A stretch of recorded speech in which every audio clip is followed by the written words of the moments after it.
World leaders have been offering their congratulations to Indian Prime Minister Narendra Modi on his re-election ahead of the official announcement of the results. Modi and his Hindu Nationalist Party are on course for an extraordinary landslide, with Election Commission data revealing they're ahead in over 300 of the 542 seats up for grabs. The 7-week-long vote was widely seen as a referendum on Modi's leadership, characterised so far by a tough stance against rival and neighbour Pakistan and a series of measures aimed at tackling poverty. Yena Lee has the story. Modi! Modi! A hero's welcome for the big winner of India's Lok Sabha elections. Indian Prime Minister Narendra Modi is on track for a second term as the country's leader without needing to form a coalition. A landslide for Modi and the Hindu Nationalist BJP party. To all of India's 1.3 billion citizens, I thank you wholeheartedly. In 2014, you didn't know me at all, but you put your trust in me. In 2019, having got to know me a little better, you've given all of us strength. Voters have put their faith in the BJP once again. Record high unemployment rates, struggling farming communities and accusations of dog whistle politics haven't hampered Modi's popularity. India's strongman has centred his campaign around national security, an issue that came under the spotlight after a deadly attack in Kashmir mid-February.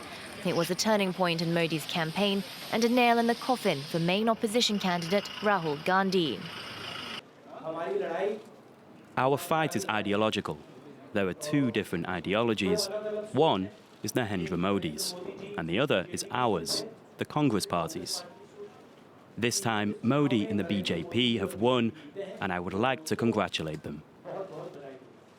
Rahul Gandhi is the heir to a political dynasty that critics say is out of touch with regular Indians.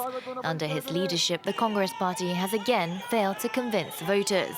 This despite a brief boost in December when it won 3 key states in regional elections. Gandhi himself lost his seat in his family's stronghold, Uttar Pradesh.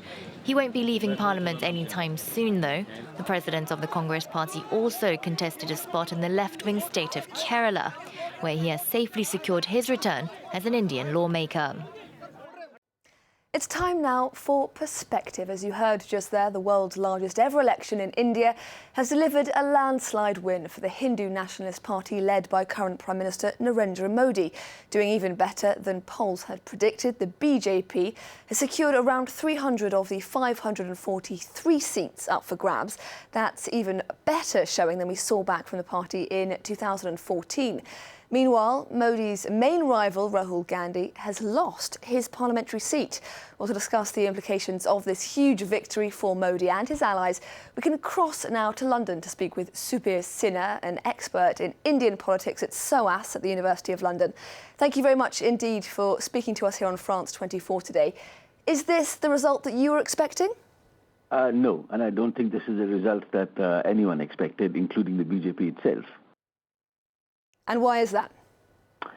Well, Modi's popularity was flagging quite a lot, and if you take, as your introduction mentioned, there's a massive joblessness crisis, highest unemployment in the last 50 years, and there's a large farm crisis, and there is a major economic slowdown resulting from some of the policies that Modi himself had undertaken in the last couple of years. Then comes the attack on the Indian forces in Kashmir, and after that the Indian attack on Pakistan, the details of which were never made public, but in fact exactly on that issue of the details not being made public and the Congress asking for evidence, Modi built a narrative of national security, of Hindu nationalism and his leadership that was required by India in these troubling times. And in fact, well into the very long stretched out elections, which lasted almost 7 weeks, there were murmurs from the ruling party that they were not doing as well as they had hoped. So I think many people, including myself, thought that they would come out as the single largest party and that his alliance would be somewhere close to meeting the halfway mark for parliamentary majority. but it was only at the end of the elections that the exit polls began coming, that numbers like 300 began to be talked about, which were thought of even a month ago as being beyond beyond possible.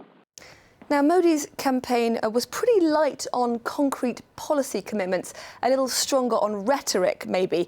What do you think that Indians are expecting from Modi's second term? Well, just to add to that, it was not just light on policy, it was in many ways outlandish and bizarre. Some of the things that he said, sounded as if there was no connection with the population. However, it seems to me that he connected very well with the population, and that the communication strategies that he has developed over the last 5 years for radio, social media and television, he's basically enjoying the fruits of that. As for what is going to happen in the next couple of years on the policy front, there are serious challenges and headwinds that they have to face. There is supposed to be, the economy is already slowing down, and in fact some economists who are his advisors have warned against an economic slowdown which will have a further negative impact on jobs. So one thing that he has said is that there will be much larger state spending on infrastructure, and also that there will be a boost to farmers' incomes. Now, these are promises that have been made before, but there is a dearth of talent at the level of policy making in the BJP, and many of their people have actually already left in the last government. So it remains to be seen what the direction, policy will take, given that for Modi, what is most important is that policy should ensure his return to power, and that basically is very short-termist, as we have seen in his first tenure in office. Now, we have seen a resurgence in often violent Hindu nationalism in the past few years under Modi. Should India's non-Hindu minorities be worried about this election result, do you think? Yes, and not only, yes, they should be very worried, as should be people who are not Hindu in general and dissidents all across the board.